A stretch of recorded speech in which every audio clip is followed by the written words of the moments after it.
Assalamualaikum warahmatullahi wabarakatuh. Perkenalkan, nama saya Suryani dengan NIM 86053438 dari Prodi Pendidikan Guru Sekolah Dasar, Fakultas Keguruan dan Ilmu Pendidikan, UPBJJ UT Medan.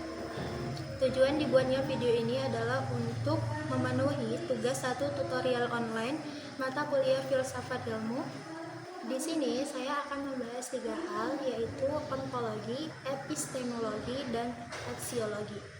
Secara epistemologi, istilah ontologi berasal dari bahasa Yunani yang terdiri dari 2 kata.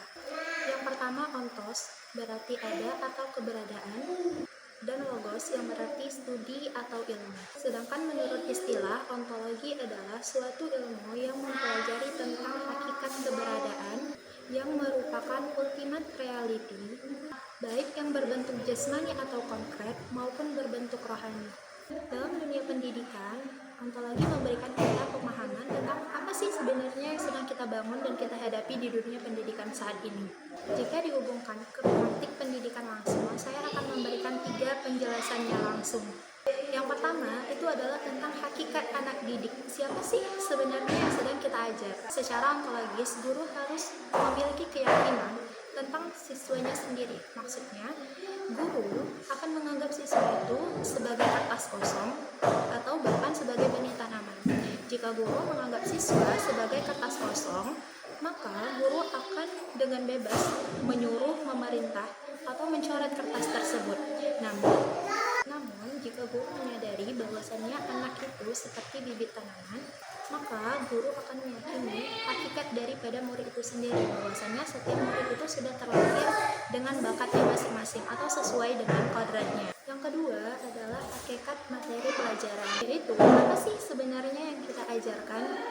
Di dunia pendidikan, ontologi menjelaskan bahwasannya anak itu akan memahami sesuatu jika benda itu bersifat nyata, apabila bisa disentuh, bisa dilihat, dan bisa dirasakan.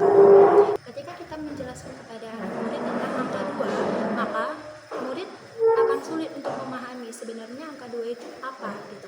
Tapi ketika saya memberikan contoh 2 buah apel, saya memegang 2 buah apel, maka murid akan mudah untuk memahami hal tersebut.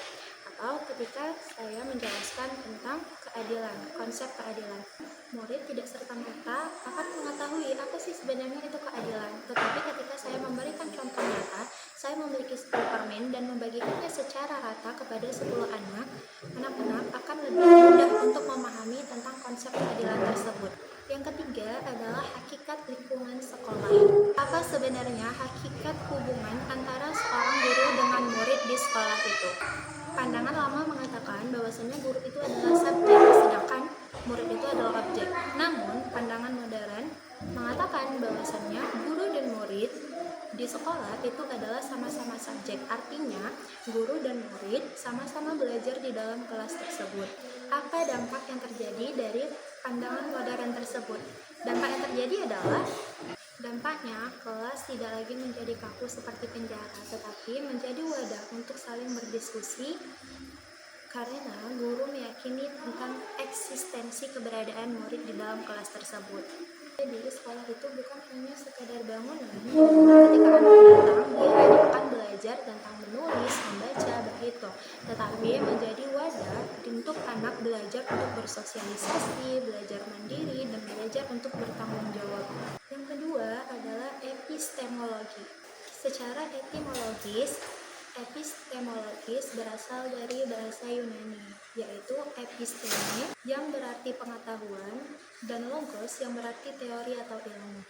Epistemologi adalah cabang filsafat yang membahas tentang asal-usul, struktur, dan kebenaran suatu ilmu.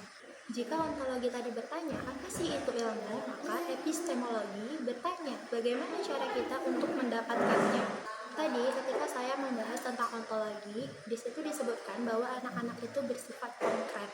Maka secara epistemologi, cara mereka untuk mendapatkan ilmu adalah melalui demonstrasi atau praktik langsung.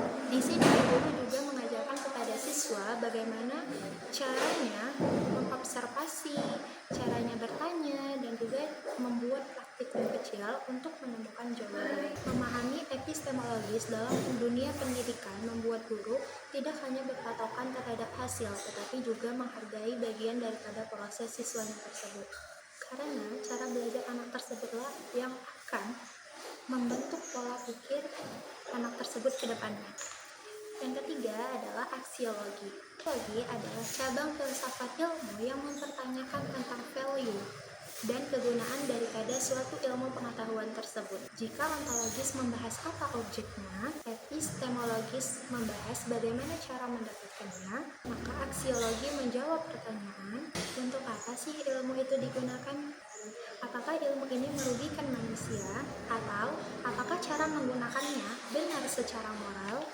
Akhirnya, aksiologis ini akan menjadi rem dan kompas bagi ilmu pengetahuan. Sebuah pengetahuan dapat disebut sebagai ilmu apabila dapat memenuhi kriteria ketiganya secara konsisten, yaitu yang pertama, secara ontologis. Objeknya jelas dan dapat dibuktikan keberadaannya, baik secara fisik maupun secara konsep. Yang kedua, yaitu adalah secara epistemologis, diperoleh dengan metode ilmiah yang bisa dipertanggungjawabkan.